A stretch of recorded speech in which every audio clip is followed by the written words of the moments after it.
एक महत्त्वाची अपडेट कोंढव्यातील अत्याचार प्रकरणामध्ये आता धक्कादायक माहिती समोर येते आहे। पुणे पोलिसांना या तपासात आणखी एक महत्त्वाचा क्लू मिळाला आहे। स्प्रेचा वापर झाल्याचे पुरावे आढळले नाहीयेत असं पोलिसांचं म्हणणं आहे। तर तरुणानं मी परत येईन असा मजकूर लिहिल्याचा दावाही खोटा ठरल्याची माहिती आहे। तरुणीनंच त्याला घरी बोलावलं होतं। पोलीस चौकशीत आता तरुणानं ही माहिती दिली आहे। पोलिसांकडून तरुणी आणि आरोपीची समोरासमोर चौकशी करण्यात आली।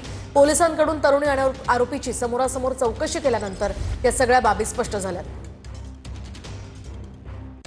दिवसापूर्वी एक अत्यंत गंभीर घटनाची तक्रार पोलिसांसमोर आली आणि त्यावर पुणे शहराची कायदा सुव्यवस्था ढासळली किंवा महिला सुरक्षित नाही अशा प्रकारचे नॅरेटिव्ह तयार करण्याची काही लोक प्रयत्न करत होते आणि आम्ही 24 तासाचे आतच करून दाखवली की ही कंप्लेंट जे महिलांनी दिली होती ते पूर्णपणे खोटी आणि ते दिशाभूल करणारी पोलिसांकडून माहिती लपवण्याची हे प्रकार